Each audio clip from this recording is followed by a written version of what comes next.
Hello everyone. I am starting a new series. It's called My Online Adventures. So it will cover blitz games, which are interesting for our learning of the openings, or I just play some very strong players, and the games are interesting in itself. So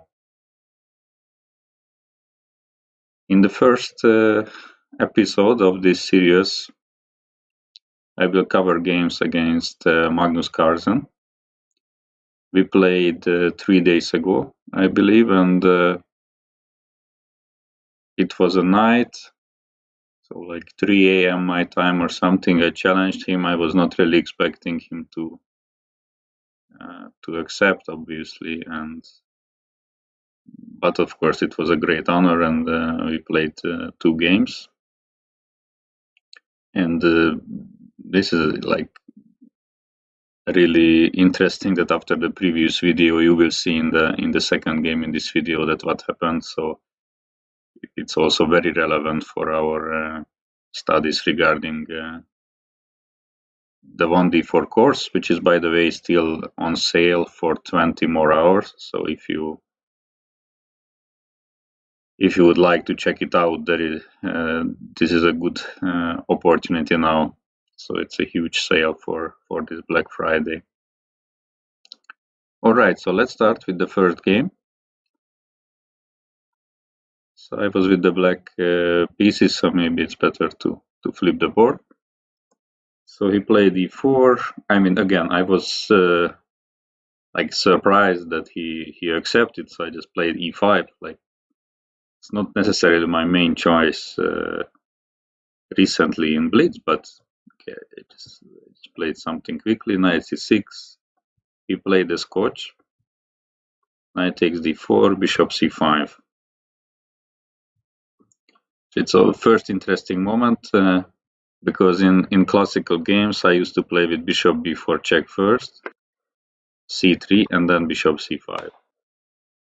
So the idea of this bishop b4 check, which looks a little bit ridiculous, that the knight cannot come to c3, which white would like to do normally. Having said that, I don't really have much success with this variation, so I anyway wanted to change. So I played bishop c5 here. So now the two main moves are knight c6 and bishop e3 with a lot of theory, but Magnus played knight b3. And here I played bishop b4 check now. So the point is that I force the knight back to b3 to more passive square, let's say, and the same point that if he plays c3, it takes away the square from the knight remains. So if he wants to come with the knight to c3, then I just play knight f6. And this is obviously a great position for black. So there is this annoying pin, this pawn is hanging, and d5 is coming in the next move. And in bishop d2, there is an interesting move a5, again playing against this b3 knight. So a lot of theory, interesting variation for black, I would say. So Carlsen played c3, which is the most natural, bishop e7, and c4. So he doesn't want the pawn on c3, but he wants the knight there. So c4 is, I believe, also the most common move. I was already out of book at this moment, so I just knew this idea to play bishop b4 and then return to e7. So I played knight f6, played bishop d3, castle, and d6, and knight c3. So everything is more or less normal up to this moment. And I would say it would be a pretty unpleasant position if this pawn would be on c2 for white.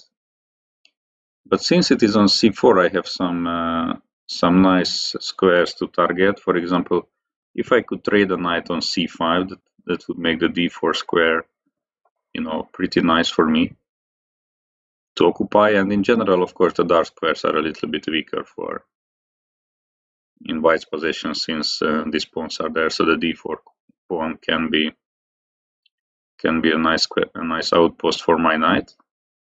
But I played too passive here. I played knight d7. Actually, the most logical move was the best, just to play a5, just to play against this knight on b3, maybe kick it at one moment in a4, so the d4 square will be weaker again, and then maybe at some moment remove the knight and bishop f6, something like this. Black has a completely fine position here. So I played knight d7, knight d5, and I followed this idea to play knight c5 and try to get stronger control over d4. But it was already a big mistake, actually. Still, this natural a5, kick the knight, knight c5 was correct. So knight c5. Now I would suggest you to stop the video a little bit and try to find how white can get a huge advantage, probably decisive advantage at this moment. It's not so easy, so take your time, maybe a few minutes. Carlsen missed it, so he played bishop c2, which is like natural move in blitz. The strong continuation is knight takes c5. It looks like it plays into black's hands, but after dc, bishop f4, again it looks like black is doing okay, but after bishop d6, there is this strong temporary sacrifice of e5. So black has to take, and after the trade, not queen h5, because then after f5 I protect both e5 and h7, but after bishop h7, king h7, check, queen e5, I am simply losing the game, because, I mean, this c7 pawn is hanging, and also the knight e7, queen h5 mate is in the air, so this would have been crushing for white. So he played bishop c2, now I played rook e8, so it doesn't work anymore. So knight e7, queen e7, he gained a pair of bishops, but again, b3 knight is pretty bad, and my other pieces are quite good.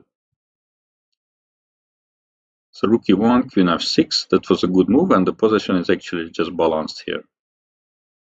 He played f4, and yeah, like, you know, taking a closer look at the position, like what is happening here. Like f4 is very logical. He's pushing his majority, but again, this knight is misplaced. The bishop is passive because of this e4 pawn, and the other bishop cannot really move because I am targeting b2. On the other hand, my knights are really nice, so if he takes, I take back always, and then knight d4 is there. I mean, the thing is that now knight c5 dc, there is this e5, so that's why he played f4. So probably the strongest move would have been just to play b6. Keeping the tension, preparing to take back with the b pawn in case of knight c5, playing bishop b7, finishing the development, and black has a great position here.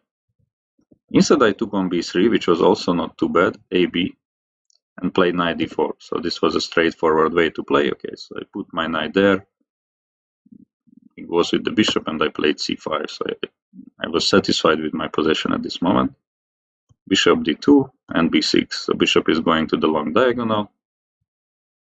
b4, he's trying to undermine my strong pawns and knight, but it's not so easy. And bishop b7. So I finished development, and you know, I have very active pieces, some targets. So like black is once again completely fine here. And he made a big mistake at this moment. He played b5, which positionally understandable, to fix this a7 pawn, but it just doesn't work at this moment. So he should have played something like bc. Now I take back with the d pawn, and on e5 I play queen h4. The very unclear position. Eventually this rook will come to d8, and my pieces are really good, so I have no problems, but this was the right way for him to play. Instead he went b5. And unfortunately, you know, I also made a mistake, which looks like a logical move, but it has to be that I was not even looking for this opportunity to play for initiative, you know, or like try to punish him. for this move. Again, you can stop the video. It's not a very difficult move for black here, to be honest. So it is simply queen g6. And I am winning a pawn, as simple as that. So, there is this focal point on the long diagonal, so he cannot push e pawn. If he is pushing the f pawn, it is simply hanging, right, because g2 is still mate. There is no way to protect. I mean, queen could go to b1 to protect on e4, but then knight f3 is like a huge fork, and I am winning a lot of material. Computer gives bishop c3 as the best, but here I can just take bishop e4, rook e4, bishop d4, and here I have to be precise because it looks like an automatic move to play rook d4, but actually it blunders rook a7. So the back rank is a little bit weak here for black. But I just take with the c pawn, queen f3, f5, and black has a big advantage. So yeah, this queen g6 was unfortunately missed. I played a5. Basically the second best move in the position, but quite far behind the best one. So I get rid of my backward pawn. And I'm still doing very fine, but okay, the best move was just clearly better for black. So he played queen a4, rook a8, rook a1, and yeah, here I had many possibilities, and I mean, I did not go wrong, but there were easier ways to play at this moment. So I have issues with the back rank mainly. I cannot play bishop b7 because I'm getting back rank mated. Also, it's important to note that playing with some move with the h pawn is not really opening the back rank, because let's say I just play some move, and after all of this, king h7, e5 is also there. So once we understand this, then it's logical that it's better to open with g6. So now bishop b7 is a threat, king goes to g7. Or probably even better is simply play queen d8. With the idea of bishop b7 and protecting the rook on a8. So this would have been probably the best way, and it's equal position. I played the spectacular move, which is also okay. I played knight f3. So he took queen d4, king g2, queen d3. But I burned quite a lot of time on this, and okay, we are talking about a 3+0. So bishop c3, and I was still okay in this position, but I played a typical blitz move like g5, which is not even opening the back rank. It's kind of connected with queen e2, gf4 ideas, but yeah, it's not really working. He could have taken on fg, and that's also good. He played queen d7, and the game finished with a nice streak after fg, queen e6. Basically, he blitzed out rook a6. And no matter what I take, I am getting back rank mated because this bishop is controlling g7. So here I resigned the game. So just very briefly on bishop c3, I could have played still queen e2, king g3, h5. And black is still completely fine. It ends, I believe, with some perpetual according to the computer, which is not quite logical. His king is pretty open. So it was a pretty interesting game. I had my chances, and then okay, second game, of course, I can already play more relaxed. It's not like I am shocked that we are playing and so on.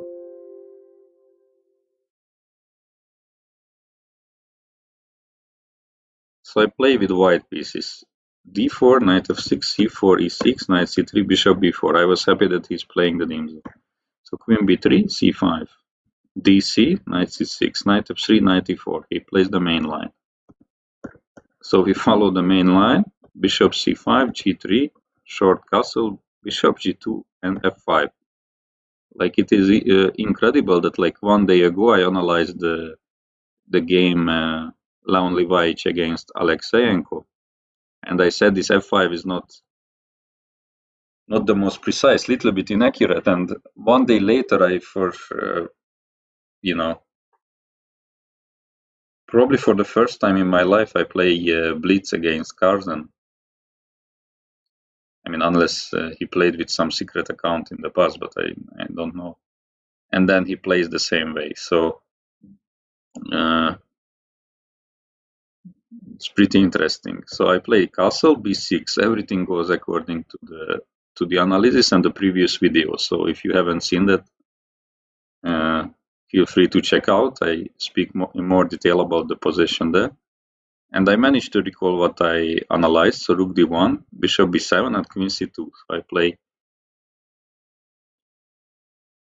play according to my analysis. And okay, here I looked at different knight moves for black. I looked at queen c8. Magnus played queen e7. I mean, also normal move. I played a3. So this is what I said. It's always good to ask this bishop, this b4. He played a5 and knight b3. So everything according to the plan. All the time when f4 is looks dangerous, I have the opportunity to take on c5, and otherwise I am opening the d file where he has a weakness on d7, so I can double my rooks. I felt very comfortable at this moment. I was also looking at some ideas, like for example, if he plays some nonsense move, then to play knight d5.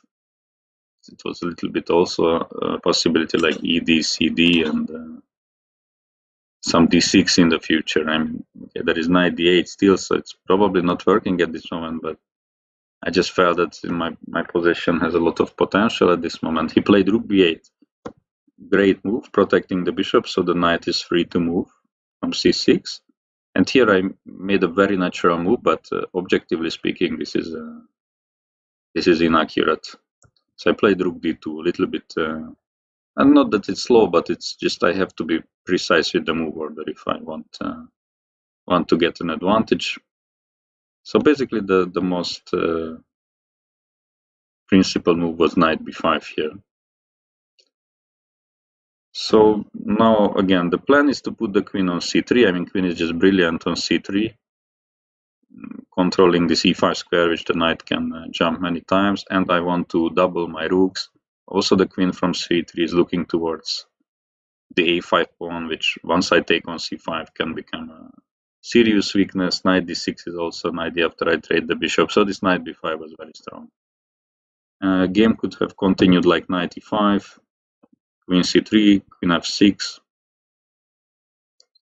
so knight c5, for example, bc, bishop b7, rook b7. So it is important that I cannot take on a5 because he has knight c4. But I really like one move here for white, and that is a4. So just to fix that pawn. And next move probably I will play b3. So I will have really strong pawns on the queen side, and he has this weakness on a5, on d7. It looks like a pleasant advantage for white. Computer is saying also some pretty weird line. I am not sure I like it so much, like f4, knight g4. I mean, I don't like this move at all, of course, but computer has a concrete idea, knight g4. So if I take here, that is just awful. So I just weaken e4 square, the knight can go there anytime. I cannot attack a5. I mean, there is black can maybe even play d5 at some moment. So this is just bad. But I can play queen f3, and it's a very unpleasant double attack because the rook is hanging, and if the rook moves, like basically anywhere, I mean, it's not even that easy to make that anywhere move because d7 is also a problem. So let's say rook, this goes here, then I play h3, and the knight goes back. I mean, this looks really nice. So here, once again, I can play some b3 or rook d2 simply, maybe. So it looks really nice, but unfortunately, black has strong move queen h6, threatening mate, and we have to play h4, rook b8, e4. So this is how the line of the computer goes, with some slight advantage for white. But again, I like better this solid move of a4 and not weakening my squares in the center and the king side. So this would have been the correct continuation. I played rook d2. He played knight e5, very strong move. So that's also a difference compared to the previous line which I showed, that he's attacking my c4 pawn with a tempo. So I don't really have the this luxury to on knight e5 immediately react with queen c3. So I took on c5, bc, bishop b7, rook b7, and objectively speaking, this is just an equal position at this moment where I don't really have much, and I made a big mistake. And even so, the problem with the move, and he missed it for some reason. So I should have played something like knight a4, still with this queen c3 idea. And again, I mean, we can make an argument that it's a little bit easier to play with white, but objectively, this is a good position for black. So let's say h5. This is what computer wants, and just to give up the pawn. But saying that after d6, my pieces are extremely far from the king, and it's not clear how to bring those back. According to computer, the position is balanced, but I don't know. Of course, it's a very interesting game also. So instead I went knight b5, which is logical move. That's the real square for the knight. Again, I would suggest you to stop the video for half a minute, let's say, because here you can play better than Carlsen. He played a typical move, which Alexenko also played, this g5. So to gain some space and maybe attack on the king side, but it's not good. There was this d5 move, immediately challenging my knight. I saw this during the game, and I really didn't know how to react. So I was planning to play b3, and I expected d4 here. And this is a pretty bad position, but okay, computer told me that okay, a4 is even better. So basically, my structure is falling apart on the queen side. Black is just much better in this position. Like basically after any move, like rook a8, I guess looks fine, for example. So he missed this move. He played g5, and now again we are back to this slightly better for white territory. I played queen c3, queen g7. I played f3. Not necessarily the best, so I had knight d6 immediately here. So the point is that I protect my c4 pawn, so the queen is ready to take on a5, and once rook goes to a7, then there is nice move queen b3, with ideas like queen to b6, so it would have been better. First I played f3, which I thought is a useful move, because if he goes g4, then I go f4, and if he goes f4, then I don't have to be worried about him playing something like f3, which looks somewhat dangerous, but I can spend the move on something else, or even close with g4. So f3 looked like natural. f4 he played, and now I played knight d6, rook b6, and knight e4. So f4 was a mistake probably, because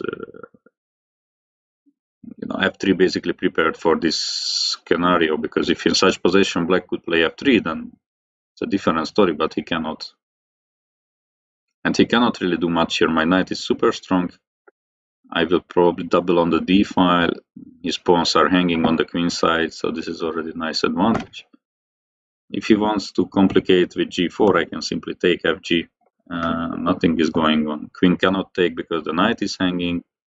If knight takes, the endgame is black is losing a few pawns in a row. So I take everywhere, like take d7, c5, f4. Like it's not good. So he went rook c6. I went b3. So protecting c4 and therefore attacking a5. Computer is suggesting to play just g4. So basically to completely close the king side, and then just win the game on the other side. It's also not too bad, but what happened in the game is even better, to be honest, because on b3 he played rook a8. But once he played rook a8, he cannot recapture on f4 with the rook. So it means that I am opening now the g5 for myself, and just completely winning. So gf, gf, and king h1. So now he has 3 weak pawns here and also weak king. And white has no weaknesses and strong pieces everywhere. So this position is like +5, +6 according to the engine, and completely winning. I believe I had around a minute at this moment. So,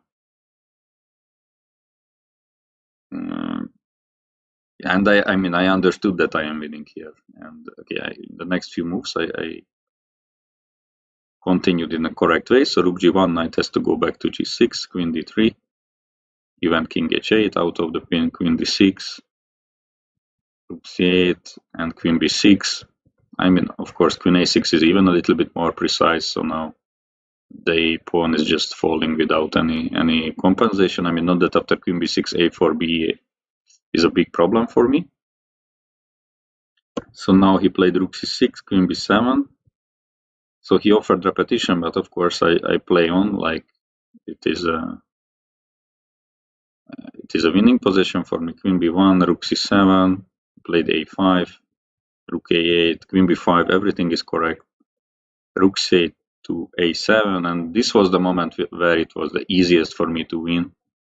So this I also posted somewhere, so I remember that I had 26 seconds at this moment and he had 20, so even I had time advantage, but I completely blocked at this moment. So like, I mean, I understood that I am winning, it's low on time, and it's Magnus Carlsen, so I was simply not ready to win this game, I would say. So that was mainly the problem here. So yeah, even against much stronger players or the strongest player, it's possible to win, but you have to be for sure ready if there is the opportunity. So yeah, a6, I play this move, and he cannot take this pawn because then d7 is falling, and otherwise knight c5 is an idea. This is completely over here. Instead, I played queen c5, and I managed to keep my advantage. So it's completely winning for white, but we were playing on seconds. In this moment, king f2, rook c1. We were very low on time. Rook d7, probably like 6-7 seconds for both, and so up to this moment it was good. Here I play c7 and I win the game, but I did not see that my pawn is hanging, to be honest. So I will just show you how the game ended. Okay, some blitz